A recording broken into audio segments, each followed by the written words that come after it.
नमस्कार, आप देख रहे हैं सुप्रभात न्यूज एमपी और मैं हूं आपके साथ महक कपूर। आइए नजर डालते हैं 25 फटाफट बड़ी खबरों की ओर। इससे पहले न्यूज को कहां से देख रहे हैं आप हमें कमेंट करके जरूर बताएं। ई बसों को खड़ा करने के लिए 120 करोड़ की लागत से बनेंगी 12 से अधिक डिपो। प्रदेश की राजधानी समेत अन्य 5 शहरों में कुल 552 ई बस का संचालन जल्द शुरू किया जाएगा, क्योंकि निकायों बसों को खड़ा करने के लिए इंफ्रास्ट्रक्चर बनाने की तैयारियां जोरों पर चल रही हैं। प्रदेश में इन बसों को खड़ा करने के लिए 120 करोड़ की लागत से 1 दर्जन से अधिक स्थानों पर डिपो बनाए जाएंगे। मापदंड के अनुसार 50 ई बसों के लिए 2.5 एकड़ में एक डिपो बनाया जाना है। इस आधार पर निकायों ने 10 डिपो बनाने के लिए जगह का चयन कर लिया है। एक डिपो बनाने में लगभग 11 करोड़ खर्च होंगे। सांची दूध के दाम में 2 रुपए की वृद्धि, नई दरें आज से लागू। आम आदमी को महंगाई के इस दौर में घर गृहस्थी चलाना मुश्किल होता जा रहा है, तो वहीं इसी बीच दूध के दाम में 2 रुपए का उफान और मुश्किलें बढ़ाएगा। दरअसल भोपाल सहकारी दुग्ध संघ मर्यादित ने मंगलवार को दूध की नई दरें लागू कर दी हैं। यह दरें आज बुधवार से प्रभावशील हो जाएंगी। नई दरों के अनुसार 1 लीटर फुल क्रीम दूध अब 65 रुपए हो जाएगा, जो अभी तक 63 रुपए में बेचा जा रहा था। इस तरह इसकी कीमत में 2 रुपए की वृद्धि की गई है।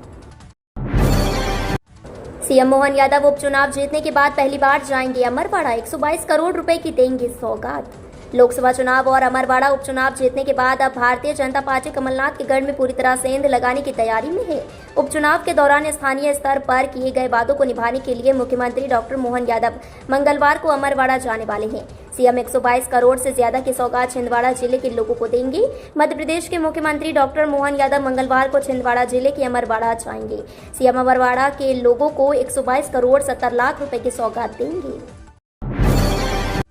इंदौर के ट्रैफिक को सुधारने के लिए आईआईएम और आईआईटी मिलकर कर रहे काम। इंदौर स्वच्छता में 7 बार नंबर 1 के पायदान पर बना हुआ है। वहीं दूसरी ओर ग्रीन सिटी बनने के लिए विश्व रिकॉर्ड भी कायम कर चुका है। अब इंदौर का अगला लक्ष्य ट्रैफिक मैनेजमेंट को सही करना है। दरअसल इंदौर में 12 लाख से ज्यादा गाड़ियां हैं। इन वाहनों के सड़कों पर उतरते ही सड़कें जाम हो जाती हैं और ट्रैफिक जाम लगने लगता है। पिछले कई सालों से इंदौर में ट्रैफिक मैनेजमेंट को सुधारने की बातें तो हुई, लेकिन उसकी जमीन पर असर दिखाई नहीं दिया। अदाड़ी ग्रुप देश भर में लगाएगा 10 करोड़ पौधे, इंदौर को दिए जाएंगे 11 लाख पौधे। अदाड़ी समूह ने 2030 तक देश भर में 10 करोड़ पौधे लगाने का संकल्प लिया है। इसके अंतर्गत इंदौर को 11 लाख पौधे दिए जाएंगे। ये पौधे ग्रीन इंदौर कैंपेन के तहत शहर भर में रोपे जाएंगे। बाकायदा पौधे लगाने का काम शुरू कर दिया गया है। फलदार छायादार के अलावा औषधि पौधे भी शामिल हैं। देश भर में 140 करोड़ पौधे लगाने का लक्ष्य प्रधानमंत्री नरेंद्र मोदी ने लिया है। उन्होंने एक पेड़ मां के नाम अभियान चलाया है। इसके तहत लोगों से एक पौधे लगाने की अपील भी की है। सावधान, बिजली बिल बकाया है तो ना करे देरी, प्रशासन उठाने जा रहा सख्त कदम। बिजली का बिल नहीं चुकाने वाले उपभोक्ताओं के खिलाफ पूरा प्रशासन लामबंद हो चुका है। पुलिस और राजस्व विभाग भी मिलकर बिजली चोरी से लेकर बिजली बिल की बकाया की वसूली करवाने में बिजली कंपनी का साथ देंगे। ऐसे लोगों के कंधों से बंदूकें उतरवाई जाएंगी जिनके नाम बंदूक के लाइसेंस हैं और बिजली बिल का पैसा जमा नहीं कर रहे। बड़े बकायेदारों की संपत्ति कुर्क करने, बैंक खाते सीज कराने, जिला बदर बाउंड और जैसी कार्रवाई की तैयारी है। आयुष्मान या मुख्यमंत्री स्वेच्छानुदान मरीज को किसी एक योजना का ही मिलेगा लाभ। प्रदेश में आयुष्मान भारत योजना के पात्र 1 करोड़ 20 लाख परिवारों के लगभग 4 करोड़ 70 लाख लोगों को मुख्यमंत्री स्वेच्छानुदान के अंतर्गत लाभ नहीं मिलेगा। इन लोगों को केवल उन्हीं बीमारियों में स्वेच्छानुदान दिया जाएगा जो आयुष्मान योजना में शामिल नहीं है, या फिर योजना के अंतर्गत निर्धारित 5 लाख रुपए की राशि उपचार में व्यय हो चुकी है। विशेष बीमारियों के लिए भी स्वेच्छानुदान से राशि दी जा सकेगी। निवेशक को रिझाने के लिए देश के कई हिस्सों में होंगे रोड शो।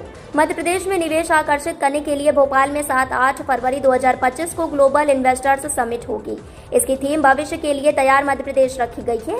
समिट से पहले सूक्ष्म, लघु एवं मध्यम उद्यम विकास नीति को भी संशोधित किया जाएगा। निर्यात को बढ़ावा देने के लिए भी नीति प्रस्तुत की जाएगी। प्रयास यह किया जा रहा है कि 1000 से अधिक औद्योगिक इकाइयों को निर्यातक के रूप में स्थापित किया जाए। मुख्यमंत्री मोहन यादव ने तय किया है कि वह समिट की तैयारी को लेकर हर 15 दिन में समीक्षा करेंगे। रानी दुर्गावती विश्वविद्यालय में दिव्यांगजन के 20 पद, भर्ती के लिए 550 आवेदन। रानी दुर्गावती विश्वविद्यालय में सोमवार को दिव्यांगजन भर्ती प्रक्रिया का साक्षात्कार हुआ। 20 पद विश्वविद्यालय प्रशासन ने निकाले थे। 550 आवेदन पहुंचे। करीब 17 पदों के लिए ये आवेदन आए। 3 पद तकनीकी थे, इसलिए इसमें एक भी दिव्यांग ने आवेदन नहीं किया। सीधे साक्षात्कार के माध्यम से चयन किया गया। फिलहाल प्रशासन ने चयन प्रक्रिया की सूची जारी नहीं की है, इसे जल्द जारी किया जाएगा। दिग्विजय सिंह ने ईवीएम और वीवीपैट पर सवाल उठाते हुए हाईकोर्ट में लगाई याचिका। पूर्व मुख्यमंत्री दिग्विजय सिंह ने राजगढ़ लोकसभा में निर्वाचन की प्रक्रिया को चुनौती देते हुए हाईकोर्ट में याचिका दायर करके यहां से निर्वाचन रद्द कर नए सिरे से चुनाव कराने की मांग की है। उन्होंने ईवीएम और वीवीपैट पर सवाल उठाते हुए याचिका में आरोप लगाया गया है कि भारत निर्वाचन आयोग के दिशा निर्देशों के अनुरूप जिला निर्वाचन अधिकारी ने मतगणना प्रक्रिया के बाद वीवीपैट रोल को संरक्षित नहीं रखा। इससे चुनाव परिणाम की सूचिता प्रभावित हुई है। बिना सूचना के ड्यूटी से गायब रहते हैं सफाई कर्मचारी, कमिश्नर ने दिए वेतन काटने के आदेश। तमाम प्रयासों के बावजूद शहर की सफाई व्यवस्था पटरी पर आने का नाम नहीं ले रही। मंगलवार को निगमायुक्त शिवम वर्मा औचक निरीक्षण पर निकले तो उन्हें वार्डों में कचरा और गंदगी मिली। निगमायुक्त ने मौके पर ही एक दरोगा को निलंबित करने और दूसरे दरोगा का 5 दिन का वेतन काटने के आदेश दे दिया। निरीक्षण में यह बात भी पता चली कि कई कर्मचारी हैं जो बगैर सूचना के गायब रहते हैं। निगमायुक्त ने ऐसे कर्मचारियों का 1 दिन का वेतन काटने का आदेश दिया है। रीवा से रानी कमलापति तक चलने वाली वंदे भारत ट्रेन के समय में हुआ बदलाव। रीवा से चलकर रानी कमलापति रेलवे स्टेशन तक आने वाली वंदे भारत एक्सप्रेस ट्रेन के समय में बदलाव हुआ है।